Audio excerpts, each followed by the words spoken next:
원래 올해 12월쯤 결혼하기로 하고 지난 6월부터 결혼 준비를 시작했던 29살 여자입니다.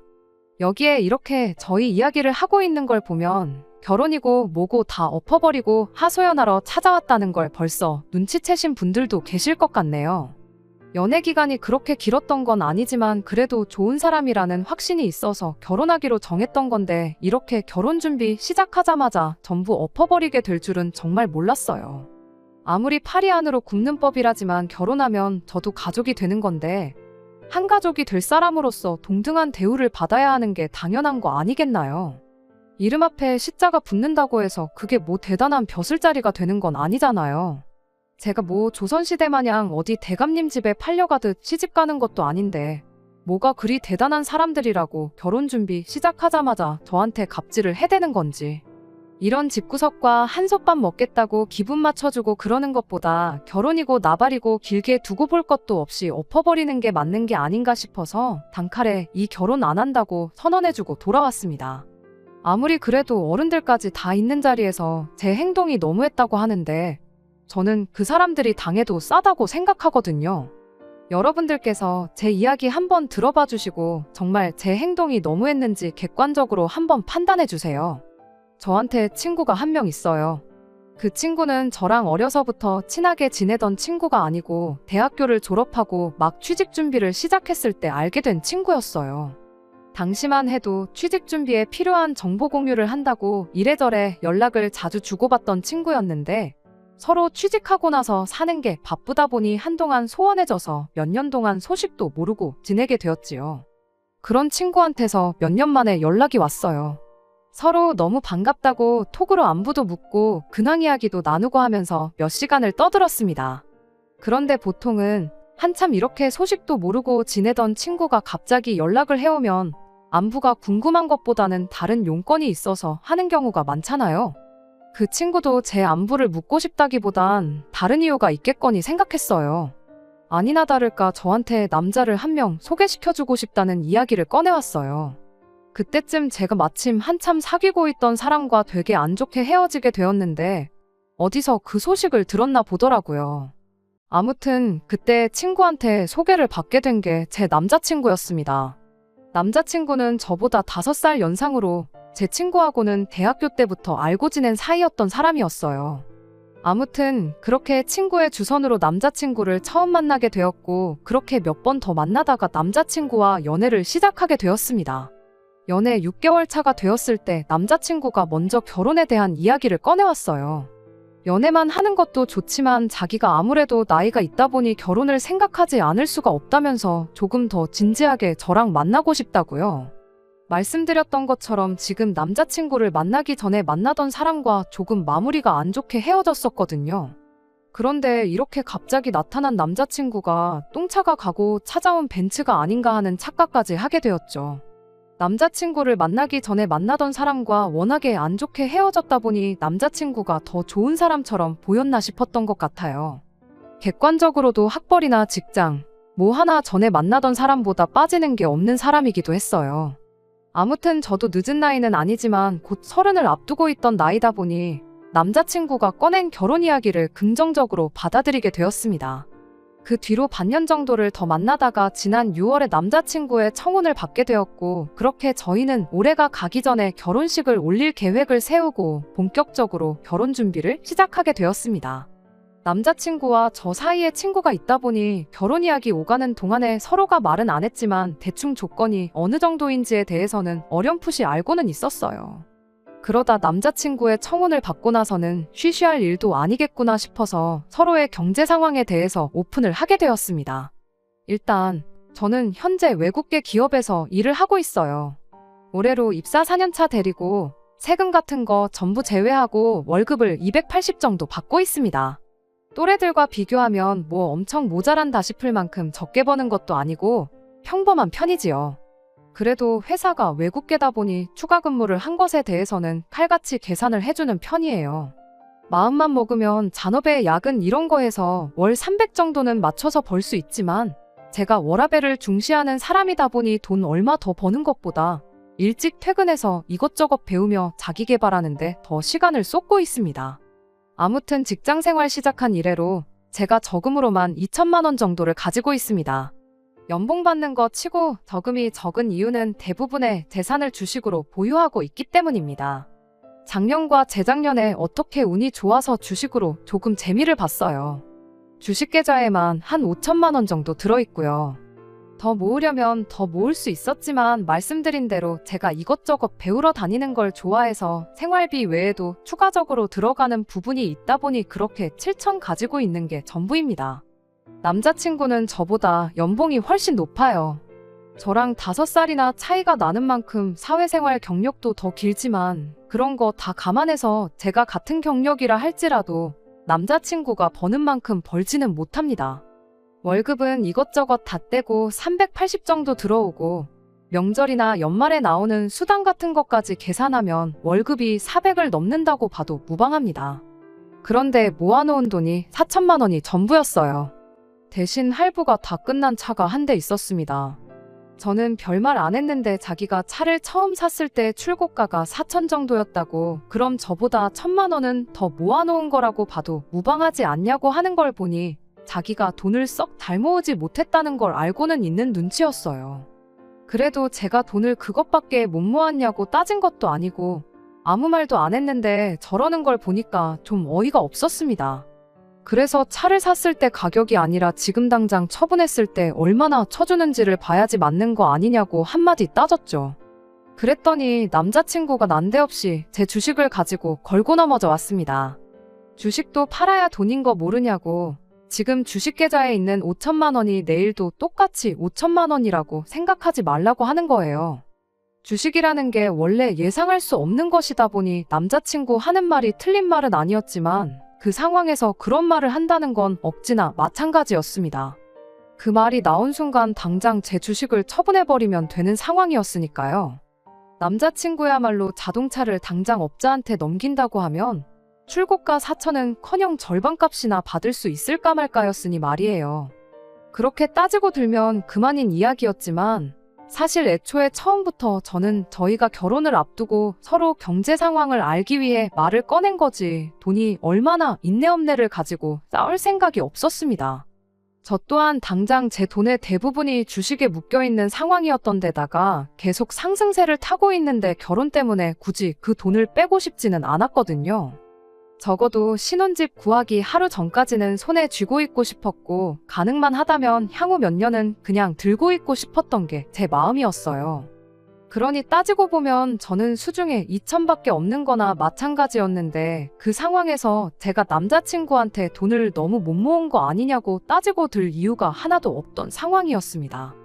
그래서 남자친구한테 그냥 결혼 앞두고 우리 상황이 어떤지 알고 싶었을 뿐이지 모아놓은 돈은 크게 상관없다.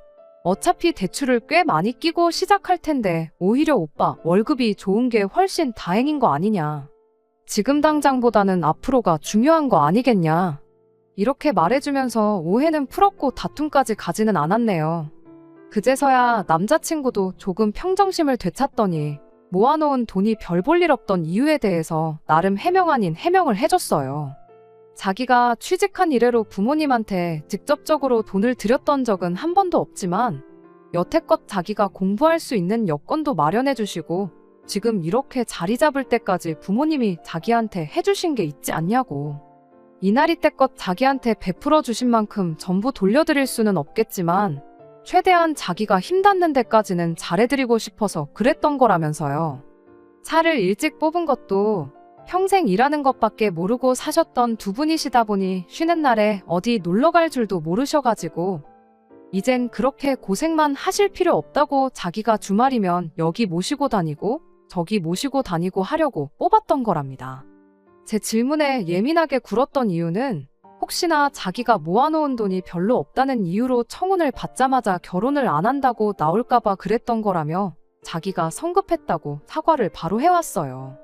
1년 짧은 기간이나마 연애하는 동안 한 번도 다툰 적이 없었는데 결혼하기로 하자마자 크게 다투진 않을까 싶었는데 자기가 잘못했다는 거 바로 인정하고 사과를 하는 모습에 안심이 되더라고요. 쓸데없이 자기 자존심 지키겠다고 계속 화내는 것보다 인정할 거 인정하는 모습이 100배 1000배 낫다고 생각했거든요. 그리고 동시에 가족들한테 잘하는 가정적인 면도 좋게 보였어요. 맹목적으로 이제 돈을 버니까 부모님한테 효도하겠다고 돈 받는 대로 퍼주고 그러는 게 아니라 그동안 자식들 미래를 책임지느라 고생하신 부모님과 여지껏 쌓지 못한 추억을 만들기 위해 돈을 썼던 것이니까요. 자기만 알고 이기적인 그런 사람보다야 그런 마음을 쓸 줄 아는 모습이 좋아 보였어요. 저도 결혼하면 한 가족이 되는 거잖아요. 아무리 100세 시대라지만 인생이 결코 긴 게 아닌데 돈 없이는 사랑도 행복도 찾을 수 없다지만 아무 추억도 만들지 않고 돈만 쥐고 있는 게 능사는 아니라고 생각하기도 하고요. 그 와중에도 자기 미래를 대비하겠다고 저금을 했던 것도 아무리 액수가 4천밖에 되지 않을지라도 아무 생각 없이 덮어놓고 돈만 펑펑 쓰는 생각 없는 사람처럼 보이지도 않았고 말이죠. 말씀드렸다시피 어차피 월급 또한 저보다 남자친구가 월등히 좋았고 저나 남자친구나 뭐 배우러 안 다니고 여행 같은 거 안 다니고 월급을 받는 족족 모았다고 한들 대출 없이 서울에 집을 구하는 게 어디 가능키나 한 일이겠나요? 물론 빚이라는 게 적으면 적을수록 좋은 거라지만 한편으로는 돈 빌리는 것도 능력이라고 하잖아요. 대출을 조금 더 받더라도 맞벌이 생활 유지하면서 하나씩 차근차근 맞춰나가는 게 맞다 싶었습니다. 다행히 남자친구가 벌써 차도 가지고 있었고 하니 집 문제만 빼놓고 생각해보면 당장 크게 돈 나갈 곳이 없다고 봐도 무방했지요. 아무튼 그렇게 이야기를 마치고 집에 돌아가는 길이었는데 남자친구가 헤어지면서 자기가 전생에 나라를 구했나 보다고 저 같은 사람과 결혼하게 된 게 자기한테 정말 큰 행운이라며 고맙다는 말을 해주더라고요. 그러고는 제 두 손을 꼭 잡더니 우리 결혼해서 꼭 남부럽지 않게 행복하게 잘 살자는 말을 해줬어요. 그때까지만 해도 남자친구가 해줬던 말처럼 결혼해서 행복하게 잘 살 거라 생각했지 이렇게 최악의 모습으로 갈라서게 될 줄은 생각도 못했습니다. 아무튼 그날 이후 저도 저희 부모님께 결혼할 사람이 생겼다는 사실을 전했어요. 어머니께서 이것저것 물어보셨는데 역시나 월급이 그 정도 되는데 모아놓은 돈이 4천이 전부냐 그건 씀씀이가 너무 큰 거 아니냐며 조금 안 좋은 반응을 보이셨습니다. 그래도 할부 끝난 차도 가지고 있고 돈이야 지금 얼마 더 있는 것보다 앞으로 어떻게 모으는지가 더 중요한 거 아니냐. 나도 주식으로 이득 본 거 아니면 5천 정도밖에 못 모았을 텐데 그렇게 생각하면 오히려 잘 모은 거 아니냐 남자친구 편을 들어줬지요. 어머니께서도 하긴 그렇긴 그렇다고 하시며 제 말에 동의를 해주셨고 당장 돈 얼마 있는 것보다 사람 됨됨이가 더 중요한 거 아니겠냐며 어떤 사람인지 좀 보게 하루라도 빨리 집에 인사시키러 데리고 오라 하시더라고요. 막상 남자친구를 집에 인사시켰더니 처음 보여주셨던 안 좋은 반응과는 다르게 저희 부모님 두 분 다 남자친구를 엄청 마음에 들어 하셨어요. 성격도 싹싹하니 좋고 직장도 인물도 뭐 하나 빠지는 데가 없다고요. 남자친구도 저희 부모님한테 그동안 자기가 부모님 모시고 여기저기 다녔던 여행지 이야기를 꺼내면서 그중에 가장 좋았던 곳들을 뽑아서 저희 결혼하고 나거든 저희 부모님 모시고 한 번 더 다녀오면 어떻겠냐 이런 식으로 이야기를 했습니다. 그때까지만 해도 제가 정말 사람 하나 제대로 봤구나 싶었어요. 자기 가족만 소중하고 자기 가족만 챙기는 이기적인 사람이 아니라 배우자의 부모님한테도 잘하는 가정적이고 양가 불문하고 가족들에게 헌신하는 좋은 1등 신랑감이라 생각했습니다. 그런데 막상 남자친구의 가족들과 함께 있던 자리에서는 그런 모습이 아니라 한쪽으로 치우쳐도 너무 치우친 그동안의 모습과는 정반대의 모습을 보여줬어요. 그리고 결국 그것 때문에 남자친구 가족들을 처음 만난 그날 결혼하기로 한 거 다 엎어버리고 남자친구 집까지 쑥대밭으로 만들고야 말았네요. 남자친구를 저희 집에 소개했으니 당연히 이번엔 제가 남자친구 집에 인사를 드리러 갈 차례가 되었습니다. 남자친구가 워낙에 저희 집에서 좋은 모습을 보여줬으니 저 또한 남자친구가 했던 것처럼 똑같이 좋은 모습을 보여주고 싶었어요. 다만 제 성격이 남자친구처럼 싹싹하고 어른들 앞에서 긴장 안 하고 그런 성격이 아니다 보니 혹시나 실수하지 않을까 걱정도 많이 했습니다. 다행히 남자친구 부모님이 그렇게 깐깐해 보이는 사람들은 아니었어요. 저희가 근처까지 다 와간다고 연락했더니 아파트 현관까지 나오셔서 저희를 마중 나와 주셨어요. 그 길로 예약한 식당에 가서 식사를 하고 왔습니다.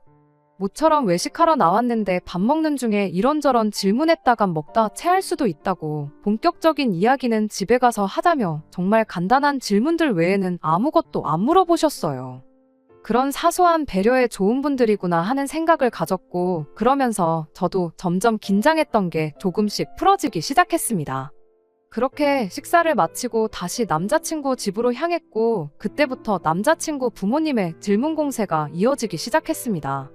덕분에 긴장이 많이 풀어졌다 보니 물어본 질문에 대답하는 게 전혀 어렵지 않았어요. 남자친구가 저희 부모님께 했던 만큼 싹싹하지는 않았지만 나름대로 잘했다고 생각했고 저 혼자만의 생각일 수도 있겠지만 남자친구 부모님 또한 저를 마음에 들어 하시는 듯 싶었습니다. 그런데 문제는 남자친구의 여동생이었어요. 저한테는 하마터면 제 인생 최악의 신우가 될 뻔했던 사람이기도 하고 어떻게 보면 덕분에 결혼이 엎어졌으니 은인이기도 한 사람이지요. 아무튼 그때는 남자친구 동생이 인격이 파탄난 사람인 걸 몰랐고 어쨌든 남자친구의 가족이니 웬만해서는 저를 좋아라 해줬으면 싶었습니다. 외출 중이라 같이 식사하는 자리는 함께하지 못했는데 집에 도착해서 한참 이야기 나누던 도중에 동생이 집에 돌아왔어요. 남자친구한테 저보다 나이가 1살 어린 여동생이 있다는 건 이미 연애 시작할 때쯤부터 알고 있었습니다.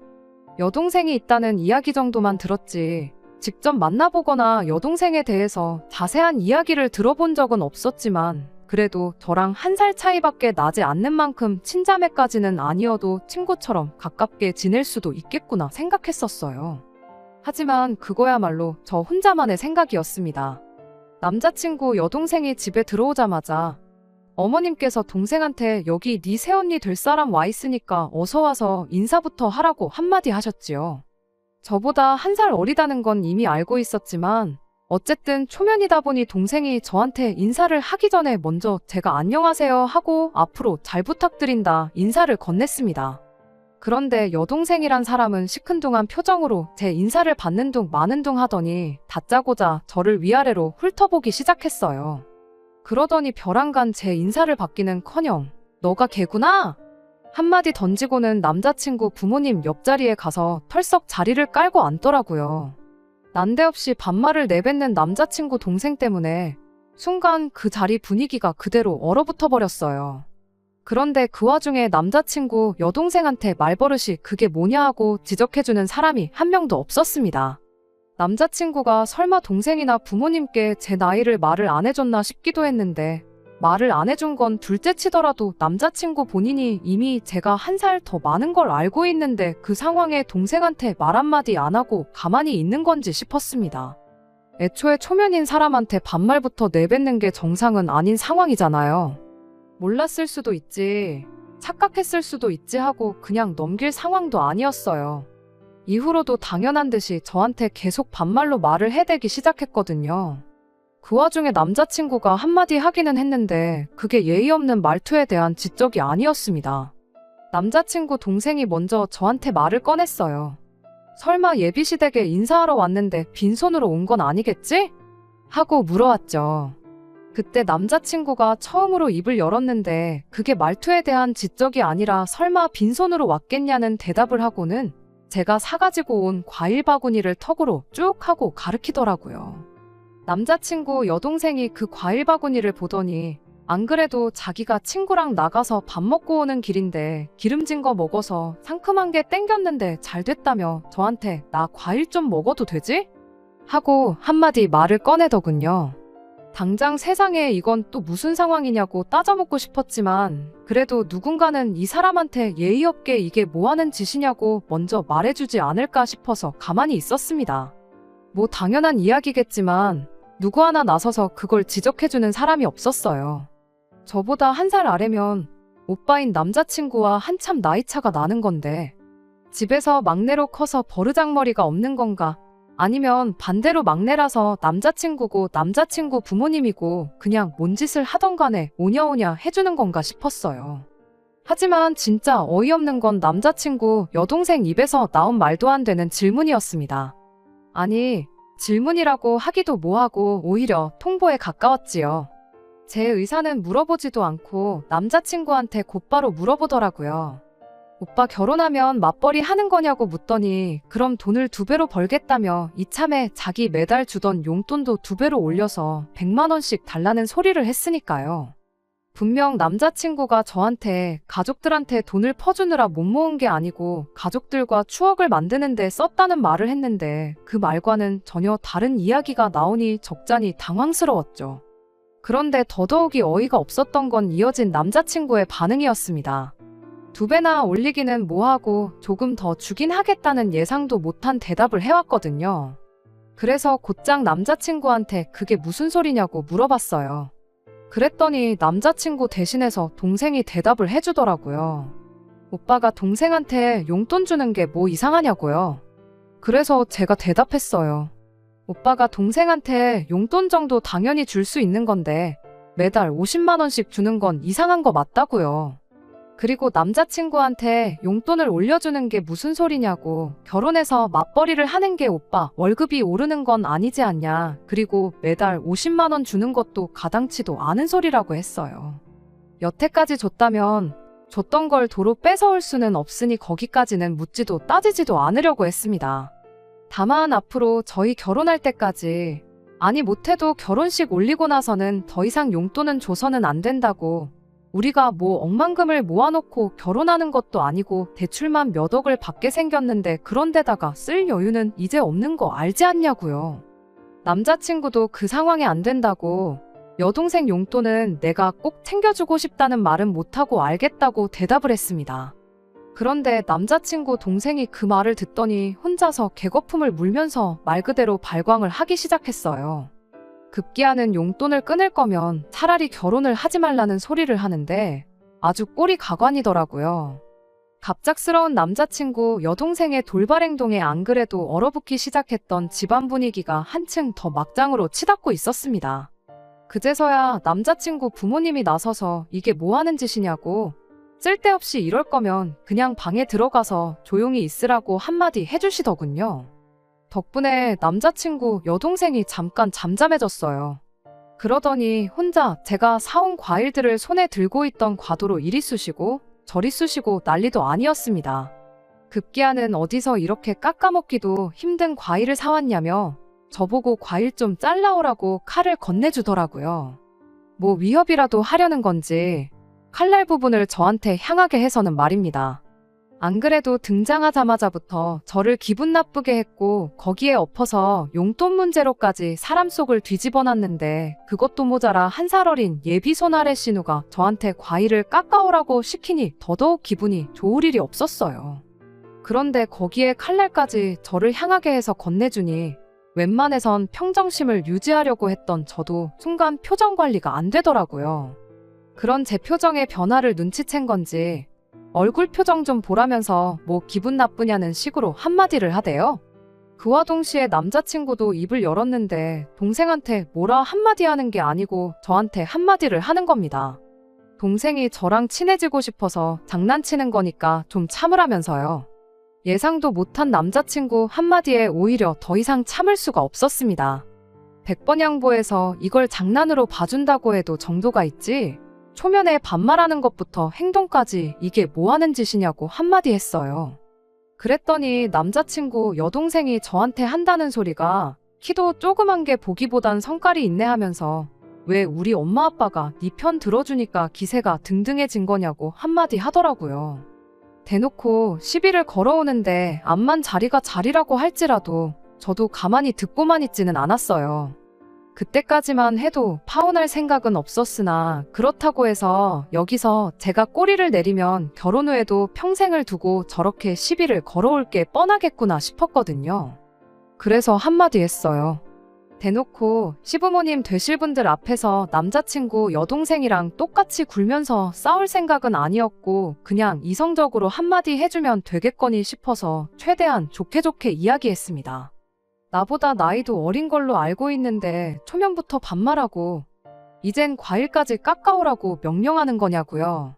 그리고 원래 칼같이 날이 달린 거 다른 사람한테 건네줄 때는 손잡이 부분을 그 사람을 향하게 해서 건네줘야 하는 거라고 제대로 못 배운 것 같아서 알려주는 거니 새겨들으라고 깔끔하게 한마디 해줬습니다.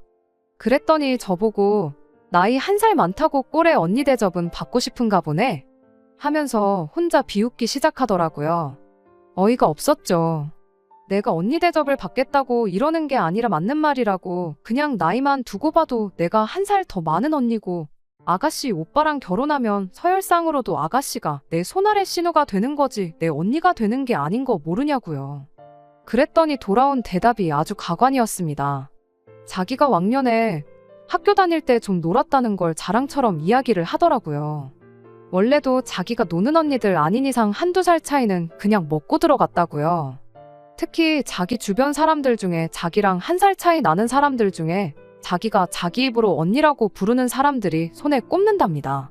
그러니 자기가 저한테 언니라고 부를 이유도 없다는 거예요.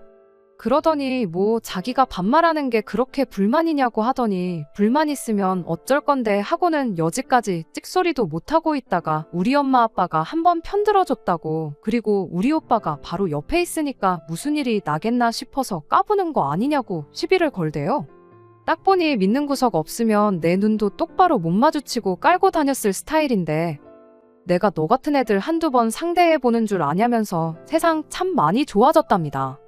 예전 같았으면 그냥 묻지도 따지지도 않고 뭘 꼬나보냐 한마디 해주고 머리끄댕이부터 붙잡아 아주 초죽음을 만들어놨을 거라나요? 그 와중에 남자친구던 남자친구 부모님이던 누구라도 동생이 파혼하라고 고사를 지내는 건지 지 혼자 미쳐 날뛰는 걸 말려줬더라면 저 또한 파혼까지 택하진 않았을 수도 있어요.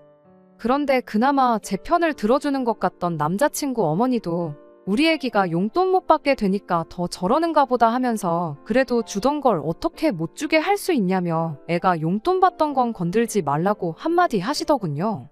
남자친구도 그러는 게 좋겠다고 거들어주기 시작했고요.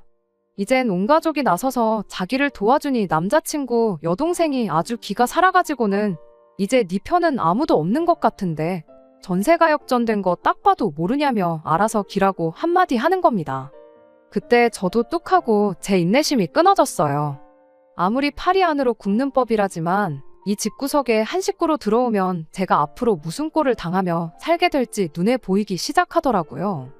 그렇게 파혼까지 각오하니 저 혼자 예의 차리고 좋게 좋게 말할 이유도 없다 싶어서 저도 그때부터 똑같이 반말로 말을 하기 시작했습니다. 연예인이나 운동선수같이 유명한 사람들도 혹시나 자기가 과거에 잘못했던 거 들킬까봐 조마조마해하고 실제로 들킨 사람들은 아무리 당사자한테 사죄를 하고 용서를 빌어도 활동을 다시 못할 만큼 나락에 가버리는 정의가 승리하는 사회가 되었으니 네 말대로 세상 참 좋아진 것 같다고요. 그리고 남자친구는 물론이고 남자친구 부모님 앞에다 대고 저걸 보니 이 집 가정교육 수준이 어느 정도 되는지 알겠다고 나는 이 집에 며느리로 들어오기엔 너무 아까운 것 같으니 결혼 이야기는 없던 걸로 하고 저도 여기까지만 하고 이만 가보겠다 말하고 자리에서 일어났어요. 그리고 남자친구 동생한테 마지막으로 한마디 해줬습니다.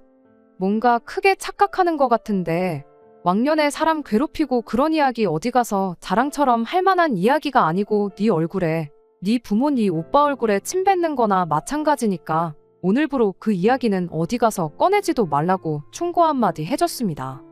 그리고 나서 남자친구 동생이 난도질을 해놓은 과일은 두고 멀쩡한 과일들만 챙겨 들고 저런 인간도 안 되는 애 먹으라고 사온 과일이 아니니 아까워서라도 도로 가져가겠다 말하고 현관문 쪽으로 몸을 돌렸어요. 그런데 뒤에서 남자친구 동생이 저를 향해 냅다 뛰어오더라고요. 머리끄댕이라도 잡으려는 건지 팔을 뻗길래 그대로 그 팔을 잡아서 업어치기로 바닥에 내동댕이를 쳐버렸어요. 지난 몇 달 동안 남자친구 입에서 처음 결혼에 대한 이야기 나왔을 때 혹시나 싶어서 체중 관리도 미리미리 할 겸해서 운동을 시작했었거든요. 그냥 헬스장만 다니기에는 지루한 것 같고 새로운 것도 배워보고 싶어서 집 근처에 있는 종합격투기 도장에 등록해서 주짓수며 유도며 이런 걸 배웠거든요. 체중 관리가 목적이었지 실전에 쓰려고 배운 건 아니었는데 이렇게 배운 걸 써먹고야 말았네요. 아무리 제가 먼저 결혼은 없던 일로 하겠다고 말을 하긴 했지만 결혼 허락받으러 간 자리에서 다른 사람도 아니고 예비신우 될 사람을 바닥에 패대기 쳐버렸으니 이제 진짜로 이 결혼은 물 건너갔구나 싶었습니다. 갑자기 펼쳐진 상황에 다들 당황한 기색이 역력했는데 그 틈을 타서 집에서 빠져나왔어요.